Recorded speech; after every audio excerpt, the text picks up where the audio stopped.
Baik, kita lanjutkan persidangan. Skors dicabut, sidang dibuka dan dilanjutkan kembali.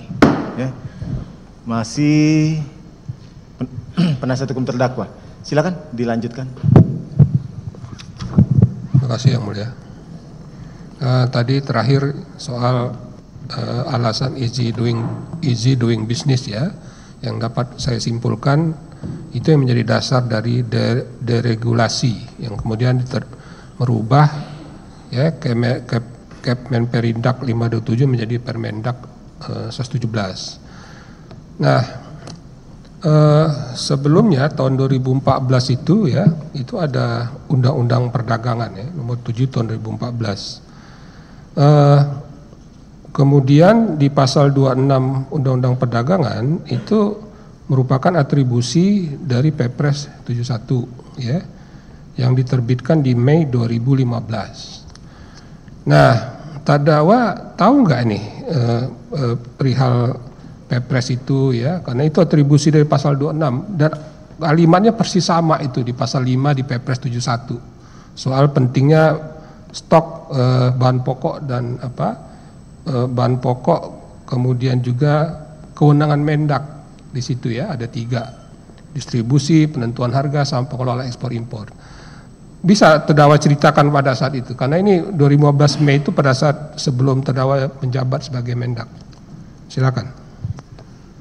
Baik, memang saya ingat bahwa saya mengetahui mengenai Perpres 71 2015 dari menjelang awal-awal masa jabatan saya, karena begitu tinggi prioritisasi Bapak Presiden atas harga-harga pangan dan stok pangan ya. Dan saya juga ingat bahwa memang ini sering disebut sebagai dasar hukum, sebagai payung hukum dari banyak kebijakan dan tentunya juga aturan turunan yang kami susun, yang kami rancang dan kami undangkan, termasuk Permendak 117. Ya.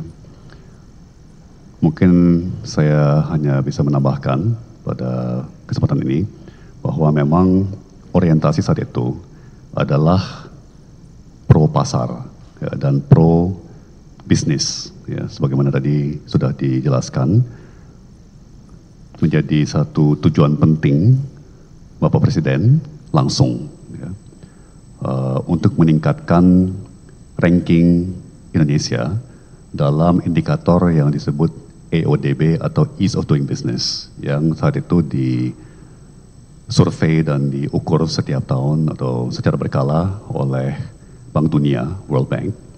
Jadi apapun kebijakan yang kita rumuskan, kita laksanakan dengan tujuan apapun, termasuk mengendalikan dan menurunkan harga pangan, itu harus ramah bagi iklim investasi, harus ramah bagi dunia usaha. Ya. Dan terakhir ya, sebagai contoh ya, kerjasama BUMN dengan sektor swasta itu adalah sebuah contoh ya, pelaksanaan atau perumusan sebuah kebijakan yang ramah bagi investor, ya ramah bagi investasi, ya baik untuk iklim investasi dan pemangkasan perizinan atau penyederhanaan aturan. Itu adalah aspek penting dari meningkatkan peringkat Indonesia sebagai sebuah destinasi investasi yang ramah bagi investor. Baik, tadi kan sempat di awal dikatakan sebelum pengangkatan pernah berkoordinasi dengan Presiden Jokowi gitu ya. Nah, terkait dengan kebijakan gula sendiri, apakah pada saat itu Presiden Jokowi ada memberikan arahan tertentu secara khusus ya? Ada nggak seperti itu? Tentu ada. Ya. Bapak Presiden Jokowi dikenal sebagai seorang pemimpin yang sangat turun tangan, sangat hands on, ya, sangat memperhatikan detail dan sangat aktif mengelola pemerintahan sudah menjadi pernyataan publik beliau, ya, bahwa beliau sering menelpon langsung kepada menteri, bahkan jam 11 malam, jam 1 pagi beliau masih suka menelpon menteri untuk menanyakan status sebuah kebijakan atau status sebuah tujuan kebijakan, realisasi dan sebagainya, ya.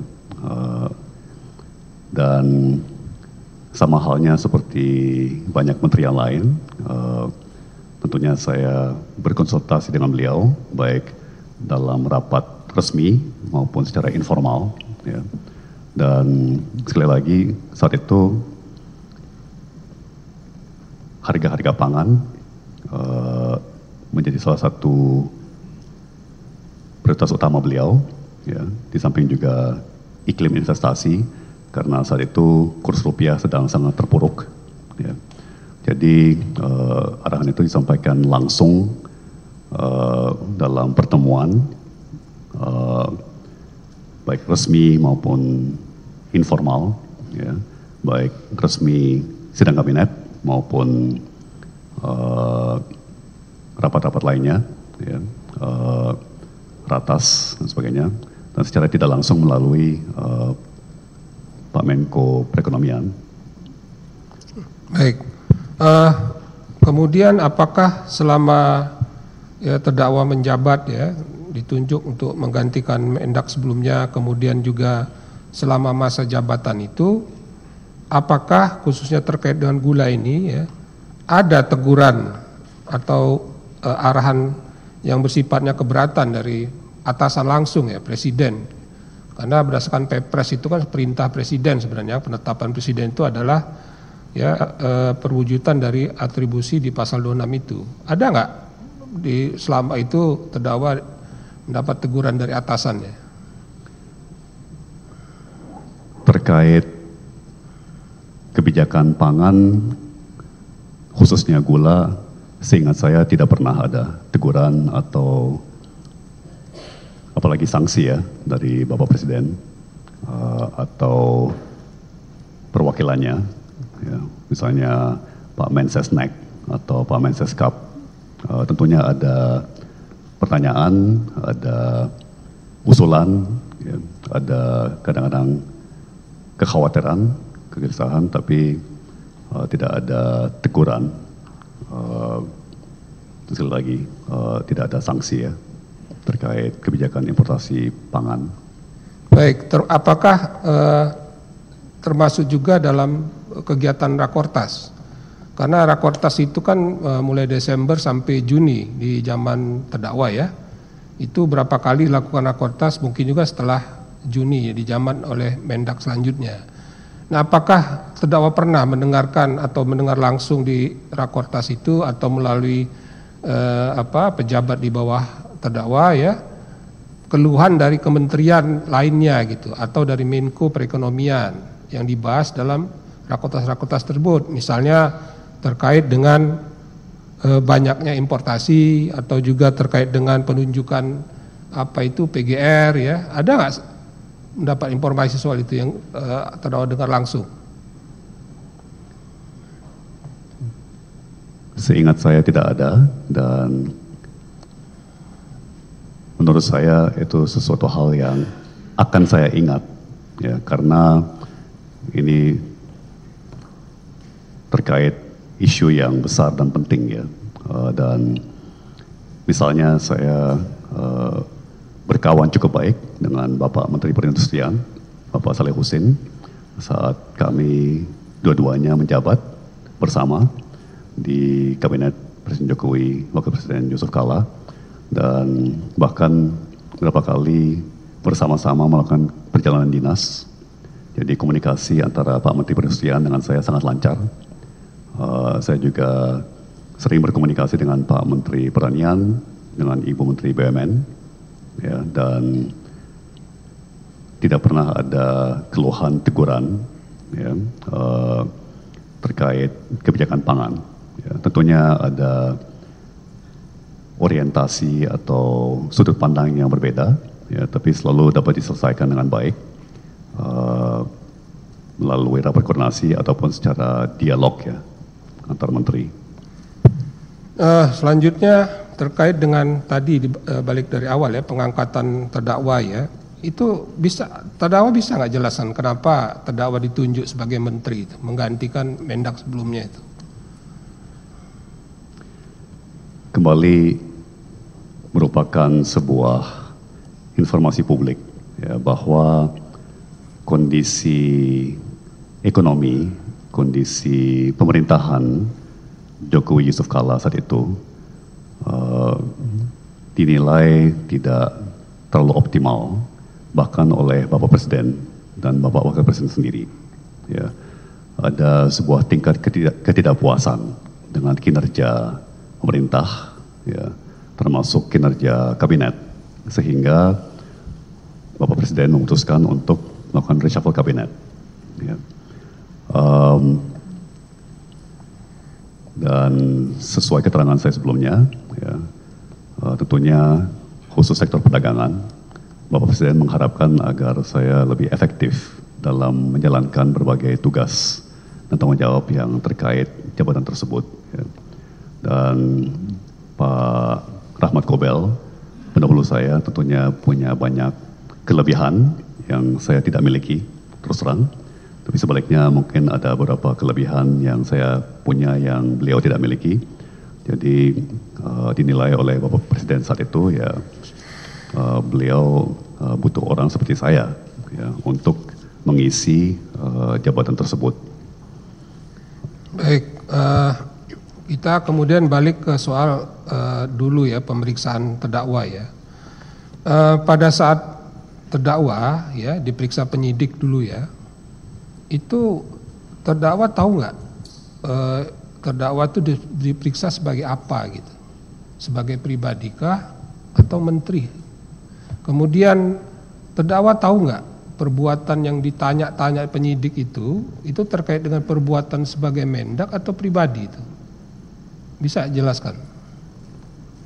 Saya sudah diberitahu dari akhir 2024 setelah saya resmi bergabung sebagai salah satu tim kampanye nasional sebuah pasangan capres-cawapres ya, yang berseberangan dengan penguasa, bahwa kejaksaan sedang membidik sebuah kasus terhadap saya terkait importasi gula ya.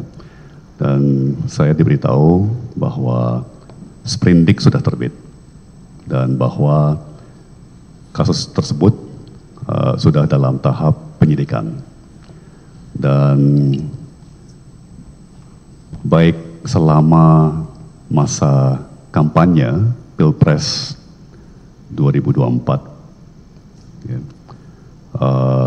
maupun setelahnya, saya mendapat kabar secara berkala bahwa kejaksaan terus membidik kasus terhadap saya terkait importasi gula. Pada saat saya dipanggil untuk pertama kalinya untuk diperiksa, saya diberitahu bahwa saya diperiksa sebagai saksi atas dugaan tindak pidana korupsi dalam importasi gula. Tidak jelas persisnya apa pelanggaran yang dituduhkan, meskipun banyak pertanyaan-pertanyaan yang mengarah ke sana ke sini, ya, mencoba melihat apakah ini dilanggar, apakah itu dilanggar. Ya. Seingat saya melihat semua konsisten dengan tujuan kebijakan, yaitu menstabilkan harga dan stok gula saat itu. Tentunya pada saat saya pertama kali diperiksa di Oktober 2024, saya sudah lupa banyak hal yang kejadiannya adalah 9,5 tahun yang sebelumnya pada saat itu ya. Sekarang udah hampir 10 tahun lalu. Sehingga seringkali saya hanya bisa menjawab secara normatif. Ya. Tapi saya berusaha untuk sekooperatif mungkin, sekondusif mungkin, ya, dan sejauh mungkin berprasangka baik, dan proses pemeriksaan ini juga melintasi masa jabatan Presiden dan Wakil Presiden, ya, di tengah-tengah proses pemeriksaan saya yang berjalan kira-kira 4 minggu, terjadi pergantian Presiden dan Wakil Presiden, dan saya waktu itu juga bertanya-tanya, ya, apakah Presiden akan lanjut, ya, tapi kemudian tentunya 2 minggu setelah, atau tidak sampai 2 minggu ya, setelah Presiden dan Wakil Presiden baru dilantik, kemudian saya diberitahu bahwa saya dinyatakan tersangka dan pada saat itu juga langsung ditahan. Ya. Jadi terdakwa mengetahui sebagai Mendak ya, jabat sebagai Mendak, dan peristiwa Betul. yang ditanya itu terkait dengan kebijakan saudara terdakwa. Semuanya adalah pertanyaan-pertanyaan mengenai kebijakan-kebijakan, ya, keputusan-keputusan yang saya ambil sebagai Menteri Perdagangan. Baik. Di periode 2015 sampai Agustus 2015 sampai Juli 2016. Jadi tempus yang diperiksa waktu itu 2015 sampai 2016 selama terdakwa menjabat gitu ya. Betul. Nah, terdakwa mengetahui nggak ya pernah ada LHP BPK ya 2015-2018 ya, itu dibuatnya 2018, tapi yang dilakukan auditnya 2015 sampai 2018 ya, 2017. Nah, apakah terdakwa mengetahui itu isi LHP itu, atau tidaknya pernah dikonfirmasi ke terdakwa, karena pada saat itu terdakwa lah yang menjabat sebagai Mendak? Seingat saya adanya audit audit BPK atas kegiatan importasi pangan ya di 2015 sampai 2017. Itu pernah diberitahu kepada saya waktu saya sudah pindah menjadi kepala BKPM.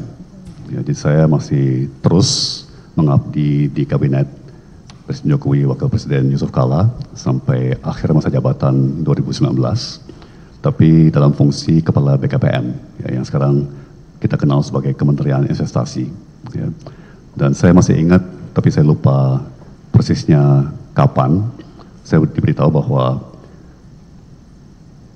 di saat Menteri Pengganti, Menteri Penerus, memang ada audit BPK atas importasi pangan tersebut. Tapi saya tidak pernah menerima kopinya, dan saya juga tidak pernah dipanggil untuk diperiksa oleh BPK dalam audit tersebut. Dan dengan demikian saya tidak mengetahui isi audit BPK tersebut sampai proses pemeriksaan oleh Kejaksaan di 2024. Oh, jadi dulu nggak tahu, tapi sekarang terdakwa tahu nggak? Dalam proses hukum yang sedang saya jalani, saya menerima kopi daripada audit BPK tersebut. Ya, karena di audit itu kan diberikan rekomendasi oleh auditor kan, dan itu disebutkan di situ telah dilaksanakan oleh Dirjen Daklu. Ya, meskipun itu dilaksanakan di 2018 ya, di zaman Pak Enggar itu. Ya. Mungkin kemudian, saya bisa sedikit tambahkan ya.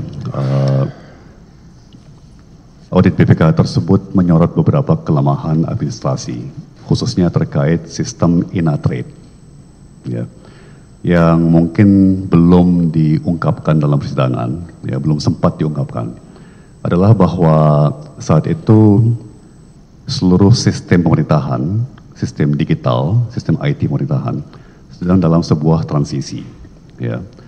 Bea Cukai Bea Cukai _ Kementerian Keuangan sedang mengembangkan sistem yang namanya INSW, Indonesia National Single Window, ya, di mana Bea Cukai mengupayakan integrasi semua sistem-sistem kementerian-kementerian terkait seperti Kementerian Perdagangan, Kementerian Perindustrian, Kementerian Pertanian, dan lain-lain, Kementerian Kesehatan ke dalam sistem bea cukai tersebut.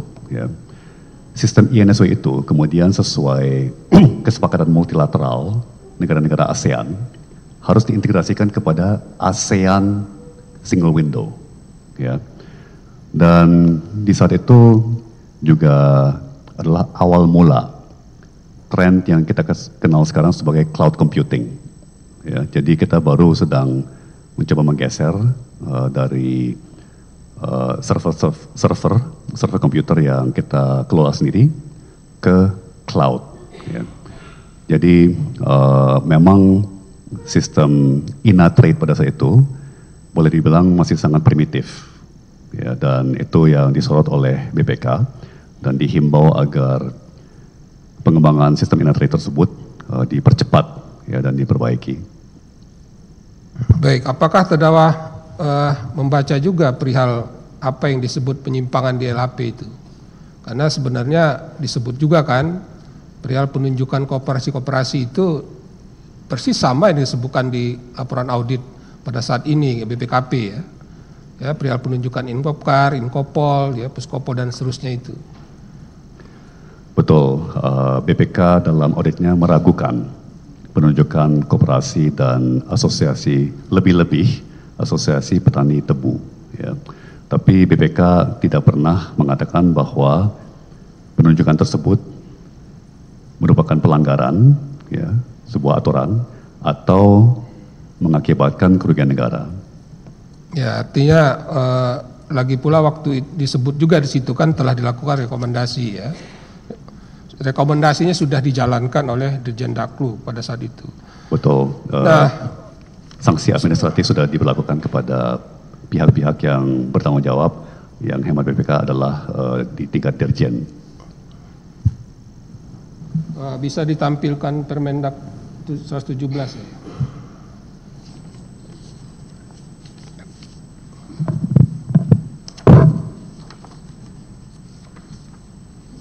Di pasal 3, ya. Ini Permendak yang saudara terdakwa buat, ya. Ya, kalau di DPR itu yang buat undang-undang yang tahu DPR sama pemerintah, ya. Kalau ini kan saudara terdakwa yang nggak tahu, ya. Karena sebagai Mendak punya kewenangan membuat ini. Nah, bisa nggak dijelaskan, ya, menurut terdakwa sebenarnya pasal 3 itu, ya, yang minta arus persetujuan rakor itu apakah jumlah gula atau kebutuhan konsumsi gula?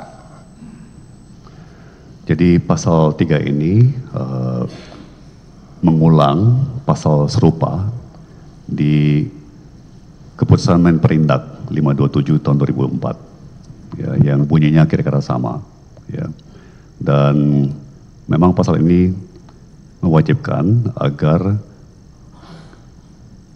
kebutuhan gula nasional itu disepakati oleh rapat koordinasi atau dalam rapat koordinasi antar kementerian, ya.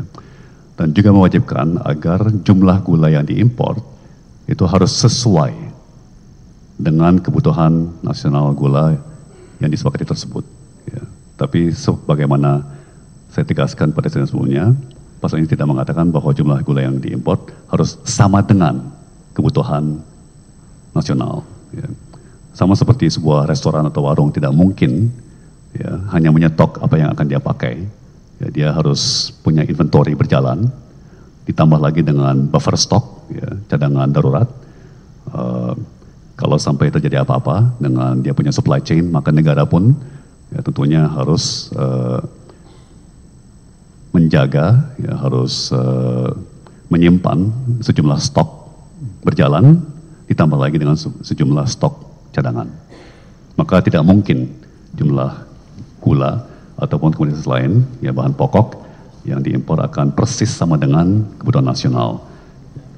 Karena jumlah yang harus diimpor juga dipengaruhi oleh faktor lain, seperti produksi dalam negeri komoditas tersebut, ya kan, atau stok yang sudah ada, stok awal, ya. Jadi memang di samping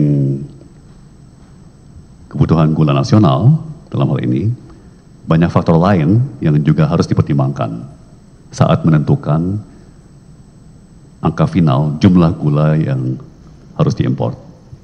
Dan itu pasti akan berubah dari tahun ke tahun. Baik, jadi sebenarnya yang disepakati adalah jumlah kebutuhan 1 tahun atau nasional, ya. Sehingga nggak mungkin pula kalau impor, tiap impor mau rakor gitu, ya.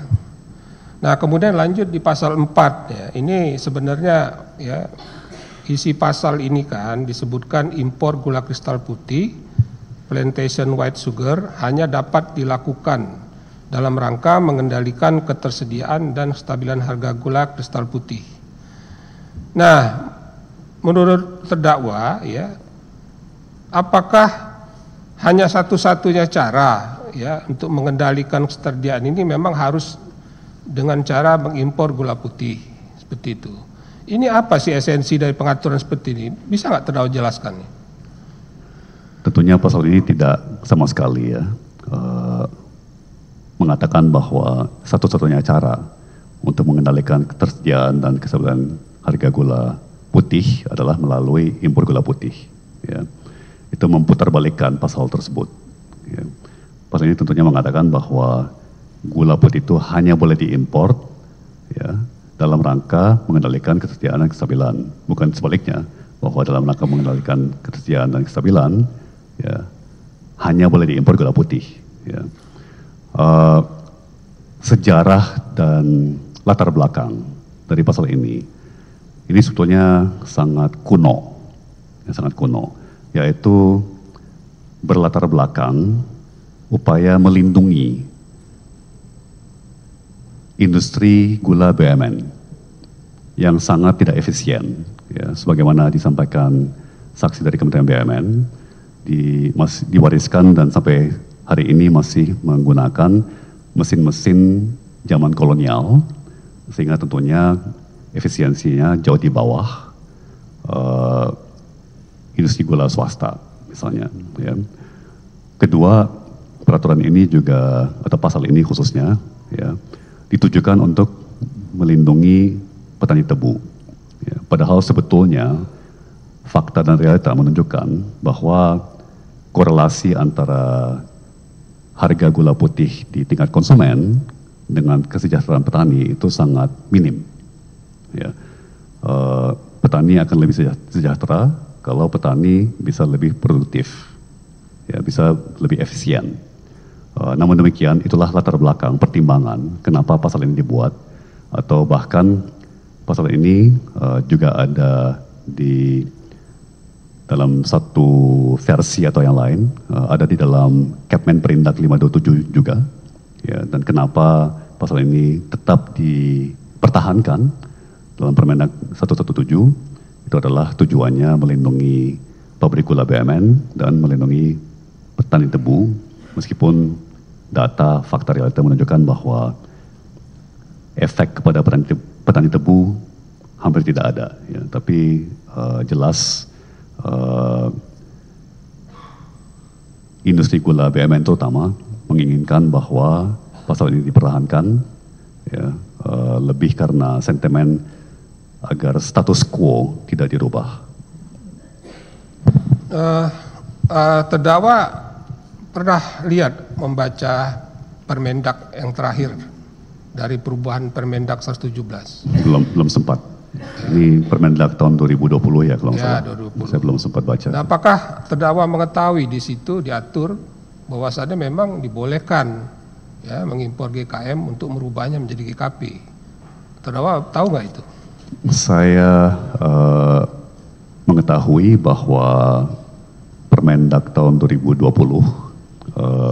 mengatur secara lebih detail dan membenarkan importasi gula mentah untuk diolah menjadi gula putih, ya. Untuk memenuhi kebutuhan nasional, termasuk upaya-upaya stabilisasi harga dan stok gula nasional, ya. Perasaan saya sedikit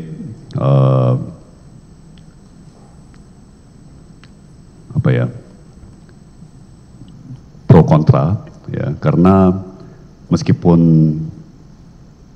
Permendak baru lebih detail, ya, sehingga lebih jelas, ya, sangat kelihatan bahwa ini sudah meninggalkan semangat debirokratisasi dan deregulasi dan relaksasi yang didorong oleh Presiden Jokowi dan Wakil Presiden Yusuf Kalla di awal-awal pemerintahan Presiden Jokowi, ya.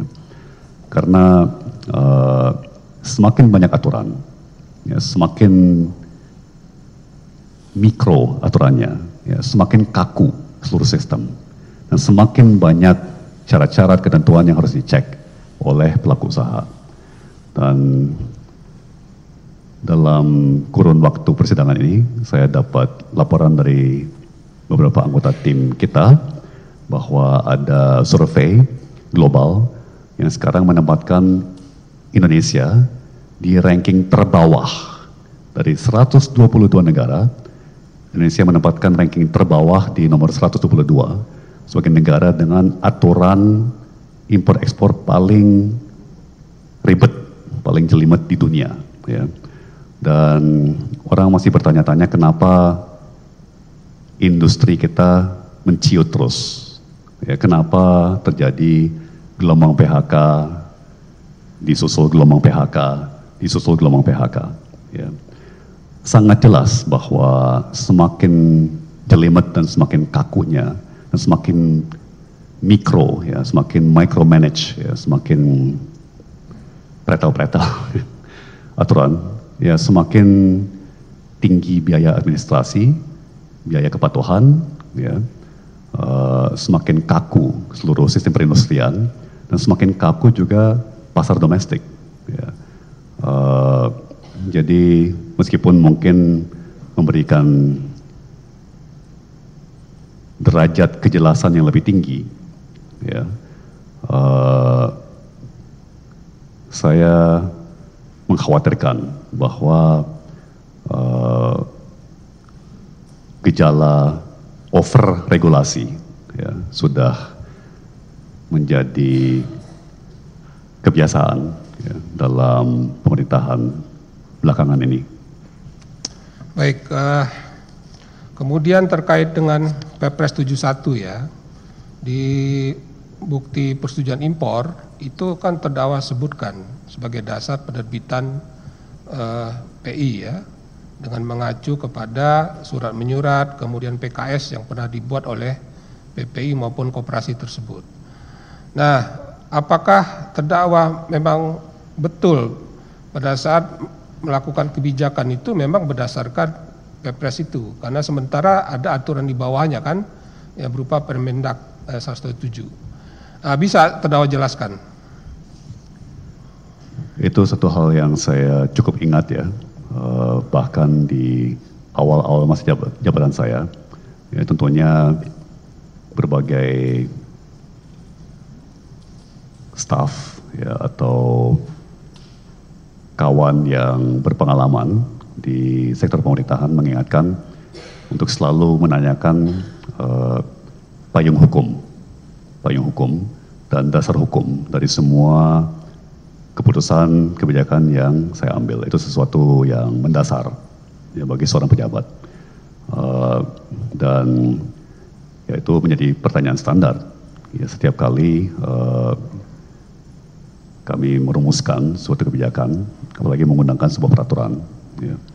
Dan memang meskipun saya tidak ingat persis Perpres nomor berapa, ya, tahun berapa, saya ingat bahwa staf saya selalu bilang, oh ya, sudah ada Perpresnya, ya, sudah ada Perpresnya, baru saja diterbitkan, ya.